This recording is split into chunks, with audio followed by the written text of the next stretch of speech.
9절까지 있는 말씀입니다.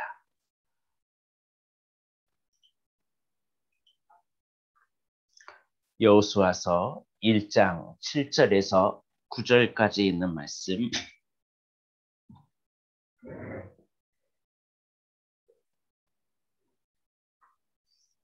여호수아서 1장 7절에서 9절까지 있는 말씀입니다. 제가 봉독하겠습니다. 오직 강하고 극히 담대하여 나의 종 모세가 내게 명령한 그 율법을 다 지켜 행하고 우로나 좌로나 치우치지 말라. 그리하면 어디로 가든지 형통하리니 이 율법책을 내 입에서 떠나지 말게 하며 주야로 그것을 묵상하여 그 안에 기록된 대로 다 지켜 행하라. 그리하면 내 길이 평탄하게 될 것이며 내가 형통하리라. 내가 내게 명령한 것이 아니냐. 강하고 담대하라. 두려워하지 말며 놀라지 말라. 내가 어디로 가든지 내 하나님 여호와가 너와 함께 하느니라 하시니라. 아멘. 할렐루야.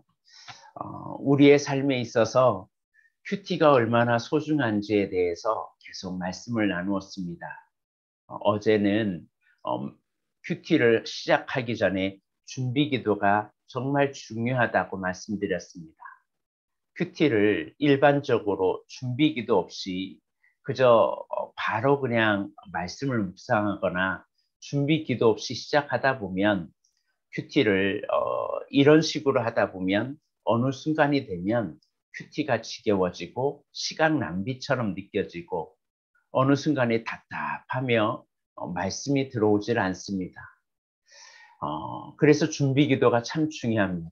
오늘도 성령님 나를 인도하여 달라고, 오늘도 주님의 음성에 내가 귀를 기울이겠다고, 하나님 나에게 말씀해 달라고, 오늘도 이 귀한 법을 깨달을 수 있는 지혜를 허락해 달라고 기도하면서 큐티를 해야 되지, 내가 알고 있는 지식으로 성경을 읽거나 성경을 묵상하다 보면 어느 순간이 되면 이 큐티가 되지 아니하고 하나의 짐이 될 뿐입니다. 큐티의 시간은 주님과 교제하는 시간이지 않습니까? 그래서 우리는 기도를 할 때 계속적으로 내 기도만 했지만 이제는 하나님의 음성을 듣겠노라고 듣는 사람이 되는 시간이 되었으면 합니다.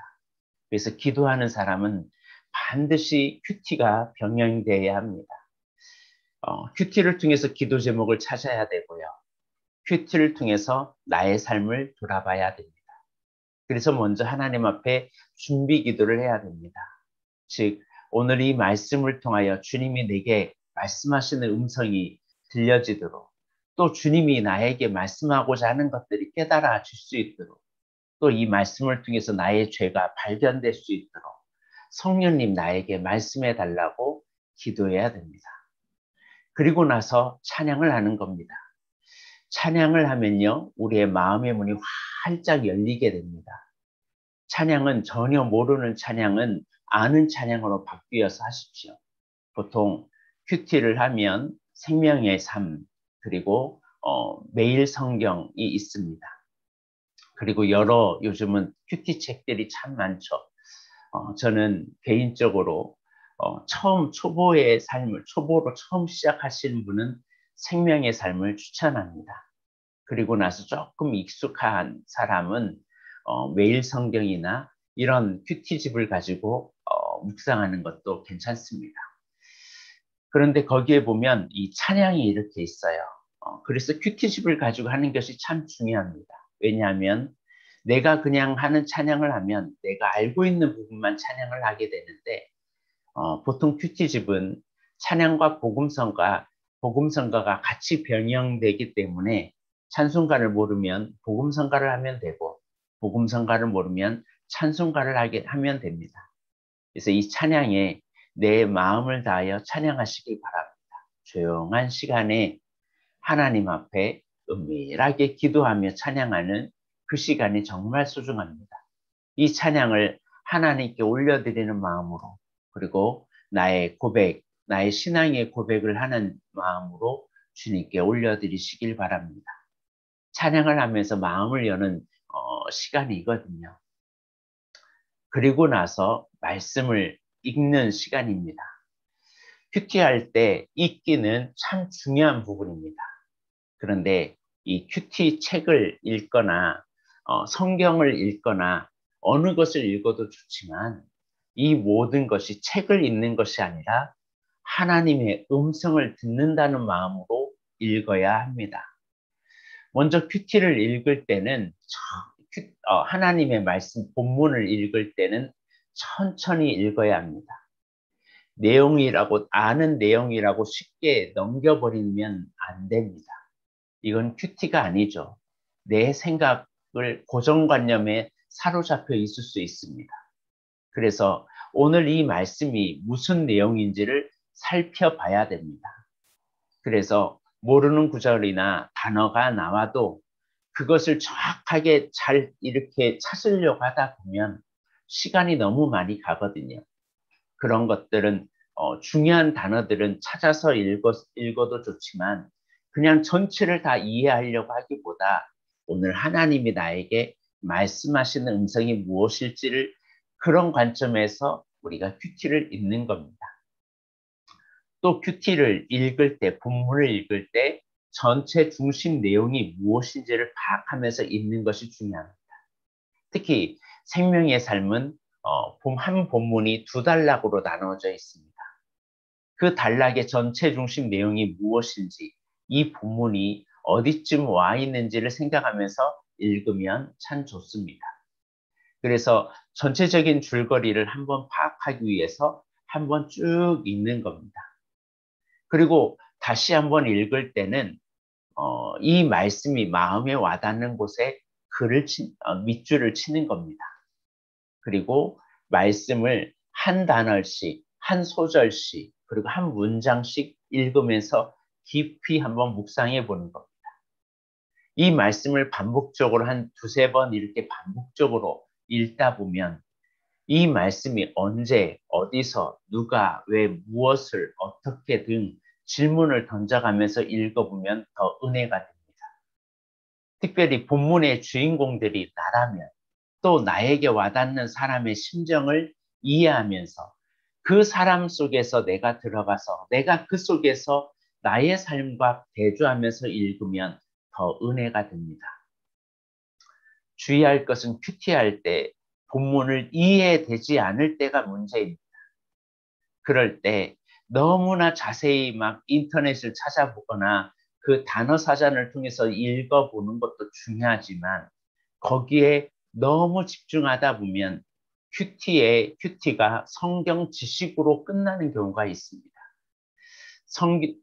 우리는 전혀 이렇게 한 번을 쭉 읽을 때 이해가 되지 않으면 큐티 책을 좀 도움을 받으십시오. 생명의 삶 뒤편에 보면 그 내용이 어떤 내용인지를 파악해 줍니다.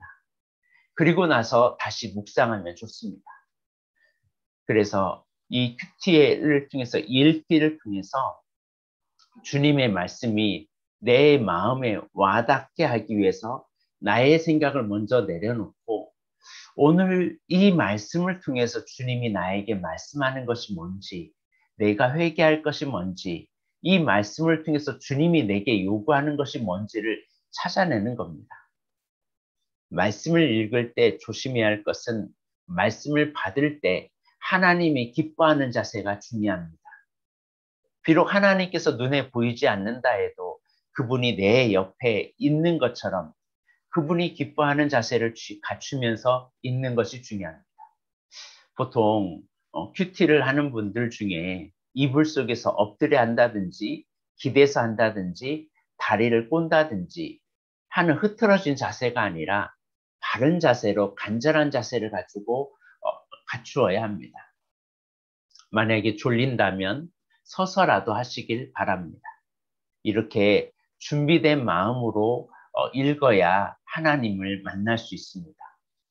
여러분 기도했던 고넬료의 환상을 여러분 기억하실 줄 압니다. 사모하면요 주님을 경험할 수가 있습니다. 그래서 이 말씀을 읽으면서 나를 향한 하나님의 계획과 인도하심의 내용이 무엇인지를 검토하시길 바랍니다. 하나님이 원하시는 길을 걸어가는데 필요한 지혜와 힘을 주는 말씀은 없는지 검토하시길 바랍니다. 이 말씀을 읽으면서 나 자신의 죄, 나의 행위, 나의 내면의 모습을 발견하면서 이 말씀을 보는 우리의 모습이 되시길 바랍니다. 내 마음이 지금 어디로 밀려가고 있는지, 하나님의 말씀 쪽인지 아니면 세상 쪽인지 말씀을 읽으면서 나 자신을 점검하는 것이 말씀 읽기입니다.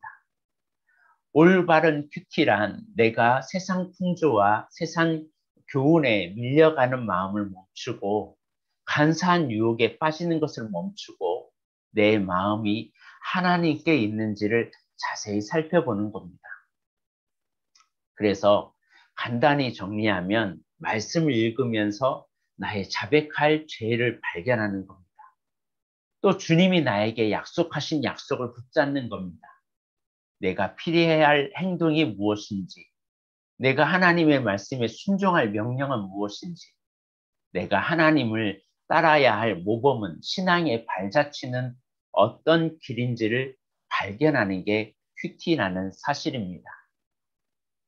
여러분, 예수님은 늘 말씀 안에 있으셨습니다. 말씀을 사랑하셨고, 말씀을 읽으셨고, 말씀이 입에서 계속 나왔습니다. 사단이 예수님을 시험하실 때도 예수님은 말씀으로 물리치셨습니다.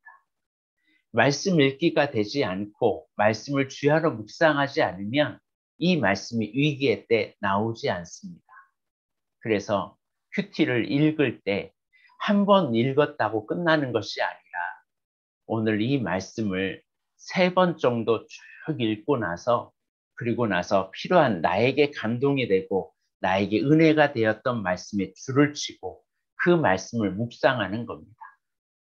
다음 시간에는 묵상에 대해서 말씀을 나누려고 합니다. 그러므로 우리의 삶에 있어서 먼저 읽기가 참 중요합니다. 큐티에서 읽기를 빼면 안 되죠. 읽기를 어떻게 하느냐. 그냥 한 번으로 한 번 쭉 읽고 읽기 다 했다 생각하면 안 됩니다. 참 신기한 것은요. 말씀을 읽으려고 할 때, 큐티를 하려고 할 때요. 시간이 막 쫓기는 것처럼 마음이 느껴요. 그런데 성경을요. 아무리 3번, 4번 읽어도요. 15분 이상 넘지를 않아요. 그런데 우리의 마음은 자꾸 뭔가를 막 해야 할 것들이 막 떠오르거든요. 읽으려고 할 때. 이게 유혹입니다. 이 사단은 우리가 기도할 때나 말씀을 읽을 때 참 조급하게 만들어줍니다. 그리고 다른 일들이 막 생각나게 만들죠. 그런데 읽기에 여러분 넘어지지 마시길 바랍니다. 읽을 묵상 기도도 했어요. 준비 기도도 했어요. 찬양도 했어요. 여기까지는 잘해요. 근데 읽으려고 하는 순간에 갑자기 시간이 없어지는 느낌이 들어요. 바쁘다. 나 이거 뭐 해야 되는데. 이거 이렇게 해가지고 내가 출근할 수 있을까? 이렇게 해가지고 내가 좀 지각할 것 같은데 마음에 조급함이 생깁니다. 여러분, 이런 읽기에 넘어지지 마시길 바랍니다. 시간을 딱 정해서 시간에 정확하게 하나님은 우리를 급하게 하지 않으세요. 여러분이 시간을 딱 정했다면 그 시간만큼은 하나님께 내어드리십시오. 그리고 조급한 마음은 멀리 내려놓고 하나님의 말씀 앞에 있기를 바랍니다. 분명히 제가 말씀드리지만 큐티를 하면요. 참 사람이 분주해지는 것 같아요. 마음이 막 조급증이 막 일어나거든요. 막 다른 일을 해야 하겠다는 마음이 들어요. 근데 알고 보면 별거 아니거든요. 유혹에 넘어지지 마시길 바랍니다.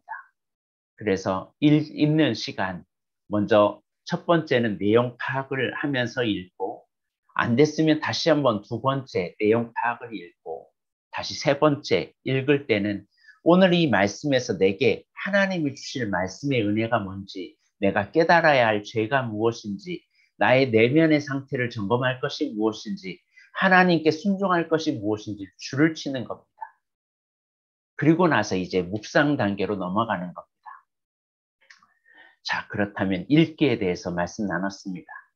오늘부터 한번 시도해 보시길 바랍니다. 오늘 다른 것보다 먼저 짧은 이 말씀, 오늘 읽었던 여호수아 1장 7절에서 9절까지 있는 이 말씀만 한번 쭉 읽어보십시오. 이 세 절만 한번 한 세네 번 계속 천천히 읽어보시길 바랍니다. 그리고 이 말씀이 나와 무슨 상관이 있고 이 말씀을 통해서 하나님이 말씀하고자 하는 말씀이 무엇인지 나의 내면의 모습을 들여다보고 나에게 말씀하신 그 음성에 귀를 한번 기울여 보시길 바랍니다. 누가복음 8장 15절에 좋은 땅에 있다는 것은 착하고 좋은 마음으로 말씀을 듣고 지키어 인내로 결신하는 자니라라고 말씀하고 있습니다. 한마디로 착하고 좋은 마음으로 말씀을 들으려고 하는 이 자세가 아주 좋은 자세입니다. 기도하겠습니다.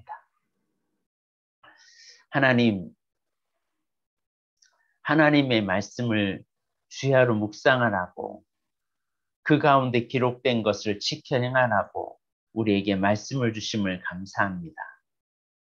하나님 말씀을 읽을 때 착하고 좋은 마음으로 말씀을 듣는 자가 좋은 땅에 씨를 뿌린 자라고 하였습니다. 하나님의 말씀을 들을 때 내 마음판을 기경하게 하여 주셔서 내 마음에 말씀을 읽으려고 할 때 거부하게 한다든지 조급증이 일어나게 한다든지 말씀을 읽을 때 방해하는 어둠의 세력과 싸우게 하여 주옵소서. 큐티하는 것 사단이 가장 싫어하는 일입니다. 하나님 큐티를 통해서 하나님의 음성을 잘 듣게 하여 주셔서 매일매일 주님의 인도함을 받을 수 있도록 주엽잡아 주옵소서. 그래서 우리의 야성이 살아나게 하여 주옵시고 잠자는 거인이 깨어나게 하여 주옵시며 하나님이 부르시는 나의 사랑, 나의 어여쁜 자야 일어나 나와 함께 가자 할 때 그 말씀에 순종하며 걸어가는 우리의 삶이 되게 하여 주옵소서. 오늘도 주의 자녀들 오늘 이 하루 복된 하루 되게 하여 주옵시고 오랜만에 쉬는 날 가족과 함께 즐거운 시간 보내게 하여 주옵시며 행복한 한날이 될 수 있도록 주역잡아 주옵소서. 감사드리며 예수님의 이름으로 기도드립니다. 아멘. 주기도문으로 예배